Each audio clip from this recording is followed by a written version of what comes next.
Angel Reese's confident stride through controversy has made her a staple of WNBA headlines. But it's Caitlin Clark's Olympic exclusion that exposed the league's most calculated move yet. Despite being the most talked-about rookie and the centerpiece of Nike's latest campaign, Clark was left off Team USA, a decision that seemed less about readiness and more about preserving legacy. Behind the scenes, it was a power play, a gatekeeping move by a league reluctant to cede control to corporate-backed newcomers. With fans divided and media narratives painting Clark as a symbol of privilege and disruption, the Olympic snub became the clearest sign yet of an establishment unwilling to embrace its own future. This isn't just a missed opportunity for Team USA. It's a warning sign for the WNBA, as tensions between veteran players and rising stars escalate. If you're here for the real story and not the filtered version, subscribe. And if you're sticking around for the next meltdown, you better definitely subscribe. The league's reluctance to manage its internal conflicts risks alienating the very audiences it hopes to attract. Clark's growing global appeal, amplified by Nike's branding machine, is reshaping the league from the outside in. If the WNBA can't adapt to that shift, it may find itself sidelined in its own game. Caitlin Clark walks into the WNBA with more attention than most players see in an entire career. The league has existed for nearly 3 decades, fighting for relevance, funding, and consistent media respect, and suddenly everything shifts around one rookie. Arena attendance jumps. Television numbers spike. Jerseys sell out. Cameras follow her every move. This isn't a gradual rise. It's instant, overwhelming, and impossible to ignore. That kind of attention doesn't land softly in a league built on seniority and survival. Veteran players spent years carrying the league through empty seats and limited coverage. Many of them are champions, MVPs, and Olympic gold medalists who never saw anything close to this level of exposure. When Clark arrives and immediately becomes the focal point, it doesn't feel like progress to everyone.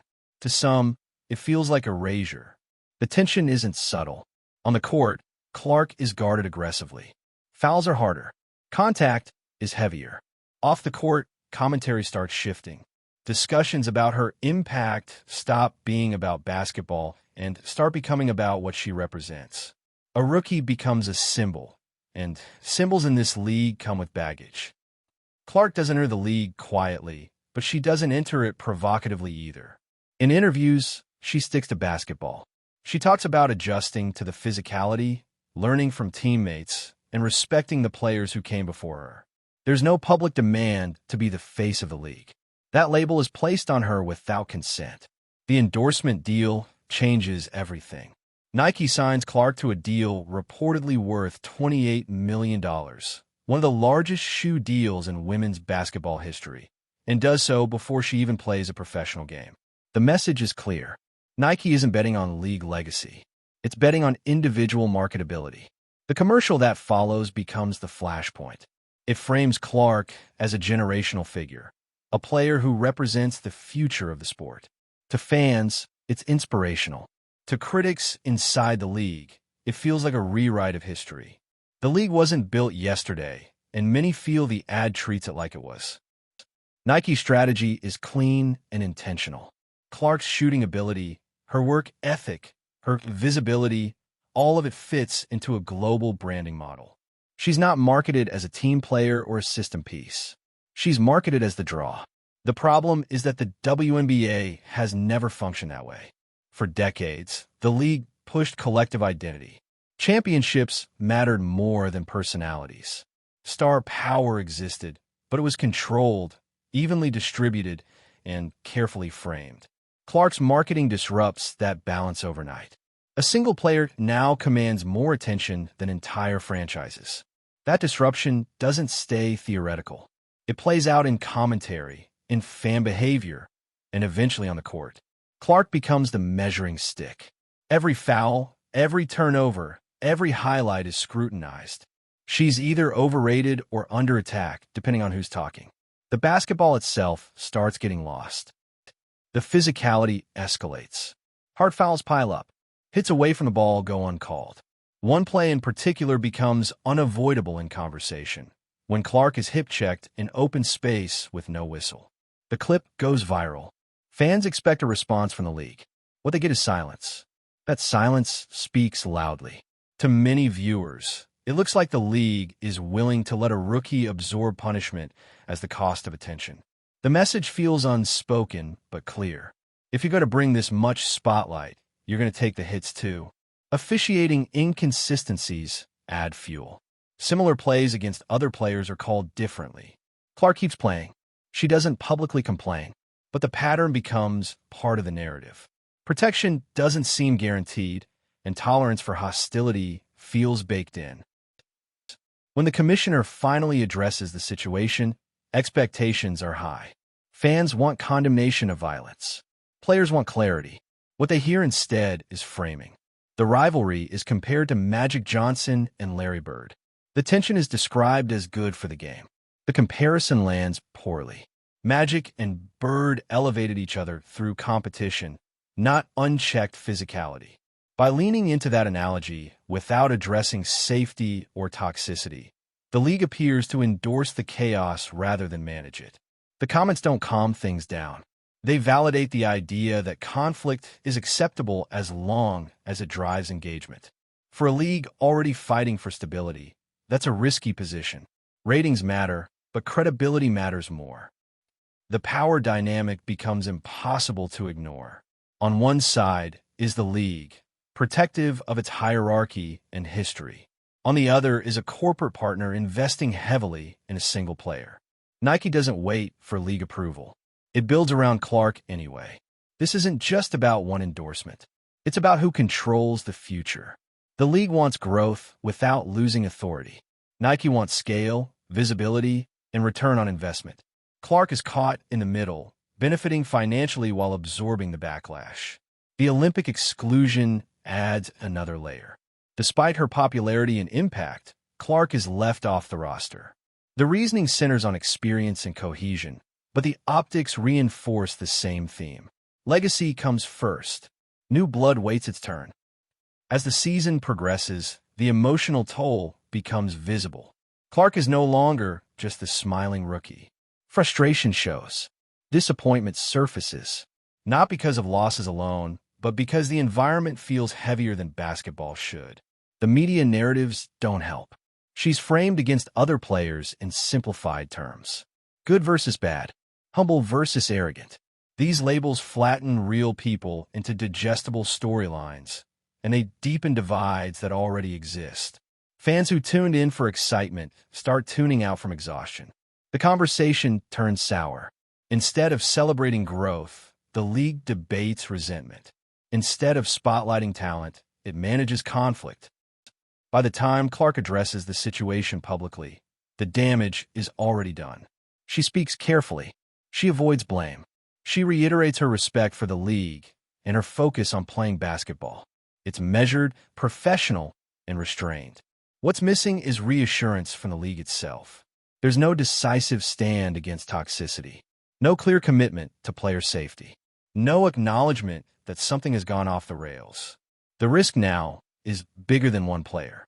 Alienating new fans threatens television deals and long-term revenue. Letting hostility define the product undermines years of progress.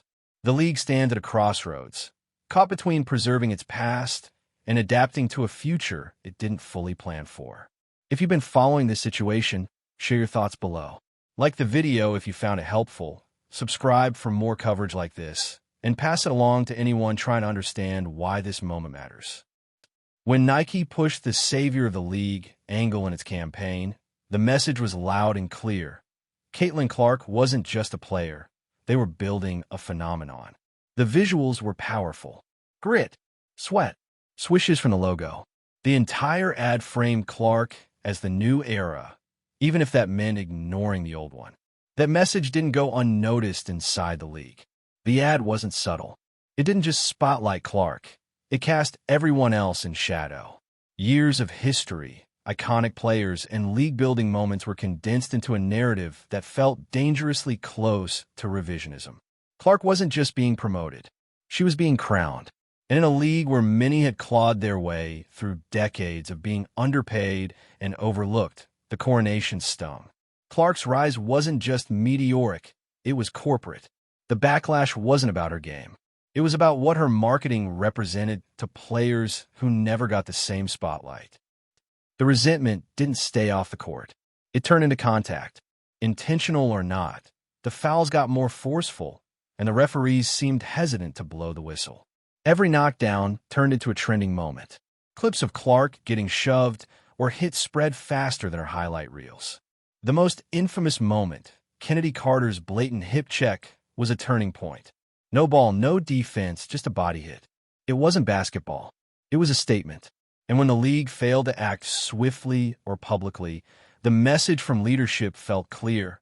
This was fair game. It sparked chaos online. Some fans called it a necessary initiation, a rite of passage in a league that's always been physical. Others saw it as a cover for targeted aggression. Clark was expected to take the hits without complaint because anything else would be labeled as soft or privileged. The worst part? She kept getting back up. Then came the commissioner's comments. Kathy Engelbert finally broke her silence, and what she said poured gas on an already roaring fire. Comparing the Caitlin Clark, Angel Reese tension to Magic and Bird sounded clever in theory. On paper, it sounded like marketing gold. Two polarizing stars drawing battle lines and growing the game. But the execution missed the point entirely. Magic and Bird were competitors who elevated each other. Their rivalry was rooted in basketball excellence, not unchecked fouls and social media harassment. Engelbert's comparison made it sound like the league was endorsing drama, not discouraging the toxicity that fueled it. No acknowledgement of the excessive physical play. No condemnation of the online abuse. No vow to protect players. Just a corporate gloss over a real and growing problem. It was a PR misstep that told players and fans alike, conflict is currency. By that point, Clark was stuck in a tug-of-war. On one side, Nike had invested tens of millions into her brand, treating her like the centerpiece of a global strategy. On the other, the league was slow to support her and quicker to market the chaos.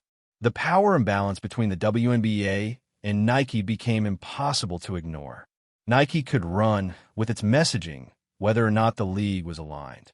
And because Clark's face was plastered on every commercial break, the league still benefited, at least on paper. But that same exposure was pushing away some of the league's most loyal supporters. Veterans voiced concerns in interviews. Fans felt the shift from basketball first to branding first. And instead of confronting that disconnect, the league leaned into the spectacle. Even the Olympic snub, leaving Clark off the Team USA roster, felt like a warning shot. The message wasn't subtle. This is still our house. Back on the court, Clark was playing through all of it. Fouls, distractions, and noise, all while adjusting to the pace and power of the pros. It wasn't always clean basketball, but she showed flashes of what made her such a draw. Unlimited range, fast break vision, clutch confidence. And yet, every game turned into a referendum. A missed shot sparked debates. A hard foul triggered headlines. The games themselves stopped being about basketball and became battlegrounds for larger conversations the league hadn't figured out how to manage. That pressure showed up in every photo. The weight of expectations, the scrutiny, the unspoken challenge to prove she belonged. Not just as a player, but as a symbol for a league that hadn't decided whether to welcome her or resist her. Even when she performed, the conversation never stayed on the stats. It always circled back to marketing, favoritism, privilege, or politics. She was never just... And eventually, that exhaustion started to show. Clark's demeanor changed. In post-game interviews, the spark dimmed. Her answers were still polite, still professional, but you could see the wear. She wasn't just tired from playing. She was tired of the narrative. The league was becoming a place where any step forward came with a punch to the ribs, figuratively and literally. And with every game, the stakes seemed less about wins and more about survival. Social media became its own minefield. Clark became the face of both praise and blame. Her fans defended her relentlessly, but the criticism was just as loud, sometimes louder. Every action she took was reinterpreted through a lens of controversy she didn't create. For someone who just wanted to hoop, it was suffocating. In interviews, Clark never played victim. She kept it steady. She answered with composure, giving credit to teammates, deflecting drama, and refusing to call out other players, even when the media begged for sound bites. But the tension bled through. There were moments where you could tell she was biting her tongue, holding back what she really wanted to say. That restraint, while admirable, wasn't sustainable forever. People expected her to carry the weight of the league's future and the burden of its past, to represent growth while staying silent about gatekeeping, to endure attacks without appearing soft. It was a no-win scenario, and the longer the league let her take hits without stepping in, the clearer it became that she wasn't just a rookie. She was being used by brands, by narratives, by a league scrambling to balance relevance with resentment. By the time Clark stood at the podium mid-season, everything felt different. She was still showing up, still doing interviews, still saying the right things. But now there was a distance. Gone was the fresh excitement. What replaced it was focus, a quiet, almost robotic energy that said, "I'm here to do my job. Nothing more." She addressed the physical play briefly, but didn't complain. She thanked fans. She talked about team goals. But she also made it clear that the noise wasn't helping anyone, that maybe it was time to get back to the basketball. The league had a chance to echo her sentiment, to reset, to speak directly to fans and players and say, "This isn't what we want our product to be." But instead, the silence returned. What started as a celebration of women's basketball turned into a masterclass in how not to handle stardom. Clark didn't just become the face of the league. She became the battleground for everything it had been avoiding for years. Identity, favoritism, race, media bias, leadership dysfunction, all of it landed on one 22-year-old's shoulders. She never asked to be the centerpiece of a culture war. She asked to play ball. But now every game became a stress test. Every reaction was under a microscope. She couldn't smile without being called smug, couldn't frown without being called dramatic. The league had allowed her to become a lightning rod, and now the storm wouldn't let up. The weight of being framed as both villain and victim is exhausting. And the longer the league sat on the sidelines of its own mess, the more apparent it became that Caitlin Clark wasn't just carrying a team. She was carrying a brand the league didn't know how to manage. Physical play in sports isn't new. It's part of the game. But when it becomes part of the marketing strategy, something's broken. Clips of Clark getting shoved, bumped, shoulder-checked, these weren't just highlights. They were being used as proof.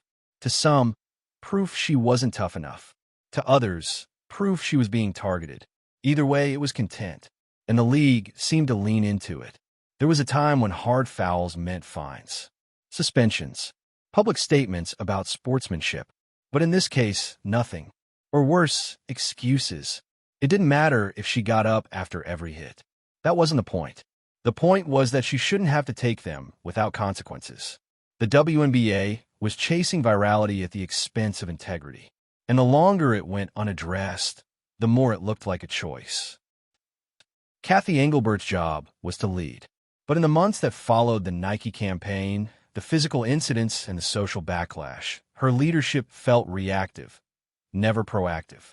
Instead of clarifying rules of engagement, she leaned into comparisons that trivialized the problem. Magic and Bird? That wasn't just tone-deaf. It was irresponsible. Magic and Bird were rivals. Clark and her critics were something else entirely. A cultural rift wrapped in sports branding, compounded by weak officiating and unequal treatment. And the failure to draw that line wasn't just a PR misstep, it was a leadership failure. Engelbert didn't just miss the moment, she misread it. Badly. Clark, meanwhile, kept doing what she was told would work. Keep her head down, don't stir drama, stay professional. But when professionalism meets indifference, the result is isolation. Her interviews became more subdued, still courteous, still team-oriented, but clipped. You could sense she knew speaking out wouldn't help. Any pushback would just become another headline. She stayed quiet about the Olympics. She didn't challenge the league on safety. She didn't even bite when other players lobbed subtle and not so subtle shots, and interviews. That restraint was impressive, but it also allowed the league to keep avoiding accountability. Silence was easier to market. In the thick of the season, the disconnect was impossible to ignore. You had record-breaking crowds showing up to see her play, while the league itself seemed unsure if they wanted her there. Photos from those games told the story better than press releases ever could. Clark, bruised but focused. Clark, walking away from contact as refs looked the other way. Clark, mobbed by fans post-game while players left the court without speaking. She was still selling tickets, still drawing attention, but the league had failed to build a narrative around her that was sustainable. Instead, it leaned into chaos, hoping controversy could replace strategy. There was no vision, only reaction. The Nike deal wasn't the problem. It was a reaction to it that exposed everything. Clark got a signature shoe before her debut. That should have been a celebration, a sign that women's basketball had finally reached a point where individual stardom could coexist with team excellence. But instead, it became a flashpoint. Veterans saw it as disrespectful. Fans saw it as favoritism. And the league did little to steer the conversation. No unified message. No campaign to connect Clark's rise to the league's legacy. Just vibes, and not good ones. It didn't have to be this messy. There were chances to make it collaborative. To say, here's the future, and here's how we honor the past. But instead, the branding came off as a reboot. And no one likes being told they're irrelevant. If the league had embraced the partnership with Nike strategically, it could have used it to elevate everyone. But it didn't. It treated Clark's rise like a side project, even as she became the main draw. Engelbert had the opportunity to set the tone. She could have worked with Nike to craft a unified campaign that honored the league's vets while introducing Clark as a bridge. But instead, she let the split grow. Now, Nike's branding and the WNBA's messaging aren't aligned. They're colliding. Clark isn't just a player now. She's a case study in what happens when a league chases attention without infrastructure, when it leverages a star without protecting her, and when it lets old wounds fester instead of addressing them. In her next press conference, Clark will likely be asked the same thing she's been asked all season. About rivalries, about pressure, about tuning out the noise. She'll answer like she always does, with poise and a smile. But the league shouldn't be satisfied with that, because her ability to handle pressure doesn't absolve their failure to manage it. She's not the commissioner. She's not the enforcer. She's not the spokesperson for the culture war swirling around her. She's a basketball player who came into the league with a target on her back, put there by branding, cemented by silence, and weaponized by bad leadership. This isn't about whether Caitlin Clark can take it. It's about whether she should have to. If you've been watching all of this unfold, you already know the conversation isn't really about one player. It's about what kind of league the WNBA wants to be. One that grows through unity or one that survives off division. Tell us what you think in the comments. Hit like if this gave you something to think about. Subscribe to follow the next chapter and share it with someone who's been watching this roller coaster play out.